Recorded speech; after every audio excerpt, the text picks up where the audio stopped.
Okay, guys, so BMW got me in, and you know, it was pretty much what I thought it was. Dog and pony.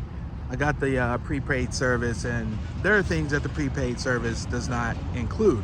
I'm going to go into detail about that and kind of help you guys understand and navigate if you're buying a pre-owned or even a new car, because a lot of times they'll sell you that shit on the front end thinking that you really need it and you may not, or that it won't even cover the major shit that they'll tell you is due as soon as you bring it in. So all the things that the guy brought up when I dropped the car off, I was like, it needs all that shit just now, and it's not covered. It's the only things that weren't covered were the things that it needed. How ironic. So I will be getting a refund on my prepaid service because the time frame in which it covers my car and the time frame from which those services that it does cover will be due don't line up. So it's not going to make a lot of sense. So anyway, I'll go into that.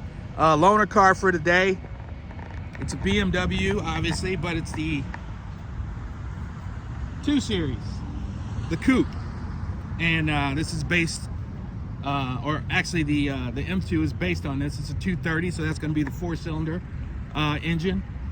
I like that it's white. It's a stylish looking car. I really like it. Reminds me of the E46. I think the 2 is now kind of where the E46 used to live. Most of the cars now are so fucking big compared to what they were back in the day that everything just seems to grow. So this is about as big as the E46, if not a little longer, especially here in the hood. But a very good looking car. I'm gonna drive the shit out of it to make up for all this money they're gonna charge me to fucking do this non-covered work. But it is what it is. Let's check out the inside. A lot of advancements have happened here since my car, which is a 20. But I mean, it's all just, yeah. Nothing, no manual controls hardly at all anymore. The shifter is now just a lever. Same functionality as what's in my car, except there's no actual shift lever. So it's just a little toggle, basically, is what it is.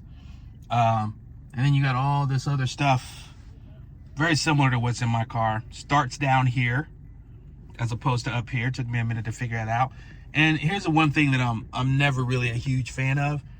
All the interaction is inside this. So to turn the climate down, to turn it up and adjust all your elements is in here. So nowhere down here can you turn it on or off. They do have here the volume, so you can control volume here or on the steering wheel. Not much new on the steering wheel. Pretty much the same stuff that I had before.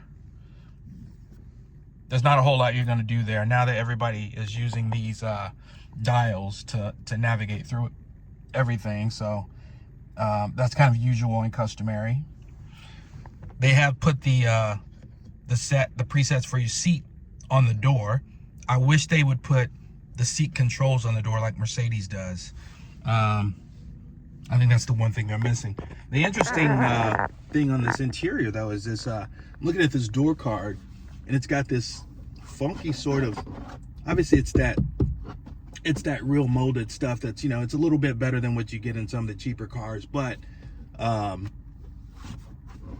it's very interesting. It's got kind of a textured thing going on in addition to the leatherette looking thing going on, and then your usual hard plastic at the bottom.